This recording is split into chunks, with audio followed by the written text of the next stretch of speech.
சுமந்து தீர்த்தீரையா. பாடுவோம் ஐயா எத்தனை பேர் விசுவாசிக்கிறீங்க? ஒரு போதும் கைவிடா,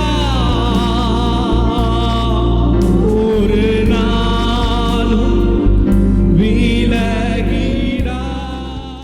எப்பேற்பட்ட கவலைகளையும் மாற்றி, எப்பேற்பட்ட துக்கங்களையும் மாற்றி ஒரு சமாதானத்தை, நிரந்தரமான சமாதானத்தை உங்கள் வாழ்க்கையில வைக்கிற ஒரு தேவ ஆவியானவர் உங்களுக்கு உண்டு.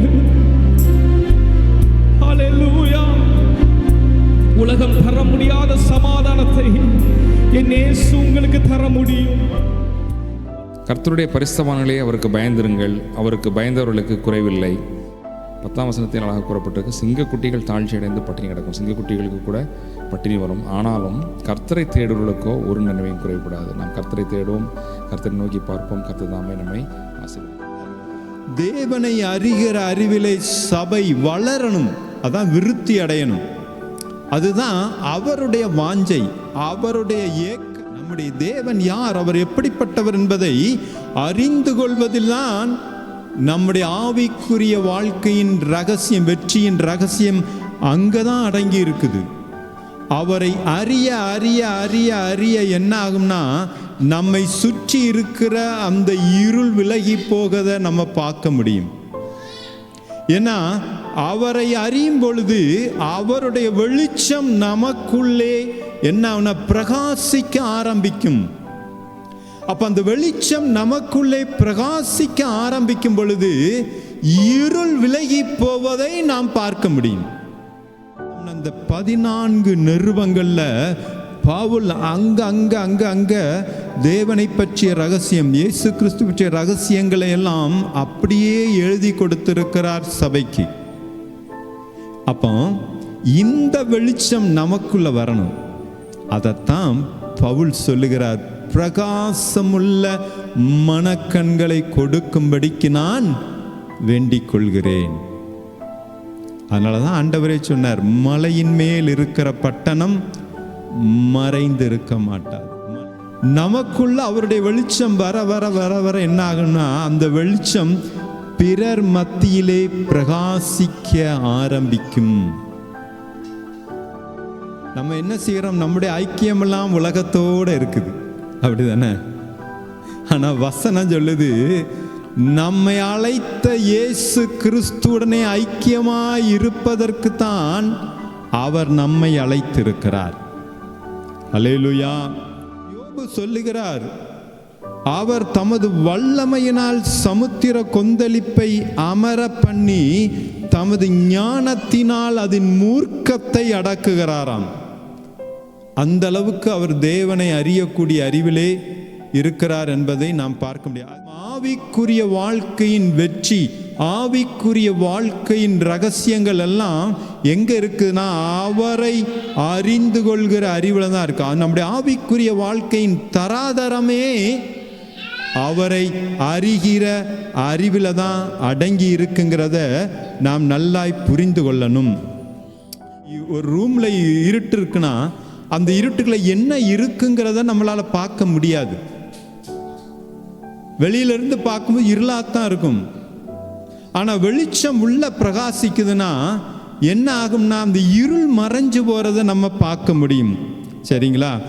அப்ப ஏன் மனிதனுடைய வாழ்க்கை ஒழுங்கின்மையும் வெறுமையா இருக்குதுன்னா, எரேமியா 4:22-23 வாசிக்கலாம். அங்கே சொல்லப்பட்டிருக்கு, மனிதனுடைய வாழ்க்கை ஏன் ஒழுங்கின்மையும் வெறுமையுமாய் இருக்குங்கிறத அங்கே அவர் எழுதுகிறார்.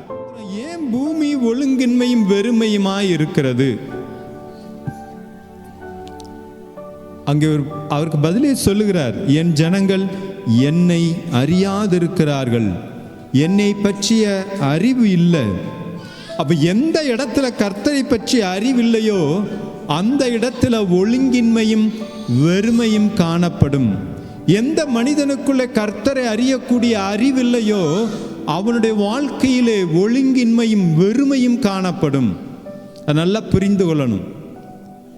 சபையில ஆராதிக்கலாம், பெரிய பரிசுத்தவான் போல காட்டிக்கொள்ளலாம், ஆனால் அவனுடைய வாழ்க்கையிலே, அவன் வாழ்க்கையில் மறைந்திருக்கிற மறைவான பகுதிகள் அதை ஒருவராலும் கண்டுபிடிக்க முடியாது. நாமே பார்க்கிறோம், ஆபேலும் காயினும் காணிக்கை செலுத்துவதற்காக தான் வர்றாங்க, ஆராதிக்க வருகிறாங்க. 2 பேரும் ஆராதிக்கிறாங்க. அவன் கனிகளை, தன்னுடைய நிலத்தில் விளைந்த முதல் தரமான கனிகளை அவன் காணிக்கையாய் கொடுக்கிறான். ஆனால் அவன் ஒன்றை நிதானிக்க தவறினான். தேவனுடைய பிரியம் என்ன, அவருடைய சித்தம் என்ன, அவர் எதை விரும்புகிறார், சபையானது எதை வெளிப்படுத்த வேண்டும் என்று விரும்புகிறார் என்பதை அவன் அதை நிதானிக்க தவறினான். தேவன் இடைபடுகிறார். காயினே, உன் முகநாடி ஏன் வேறு, அவன் பாவம் செஞ்சிடக்கூடாதுன்னு சொல்லி அவர் ரொம்ப துடியாய் துடிக்கிறார். வந்து பேசுகிறார், அவனை திருத்த பார்க்கிறார். ஆனா அவனுக்குள்ள வன்மம் அது குடிகொண்டு விட்டது. பாவமுன் வாசல் படியிலே படுத்திருக்கும் என்கிறார். ஆனால் அவனுக்குள் அந்த வார்த்தைகள் உள்ளே நுழையல. என இருள் குடிகொண்டிருக்குது. அவன் பாவம் செய்தான். அப்ப இன்னைக்கு நம்மளுடைய மனம் எப்படி இருக்கிறது? ஒன்றை நன்றாய் புரிந்து கொள்ள வேண்டும். எந்த மனிதனுக்குள்ளே கர்த்தரை பற்றி அறிகிற அறிவில்லையோ அவனுடைய வாழ்க்கை முழுமையும் இருளாயிருக்கும் என்கிறதை நாம் மறந்துவிடக்கூடாது.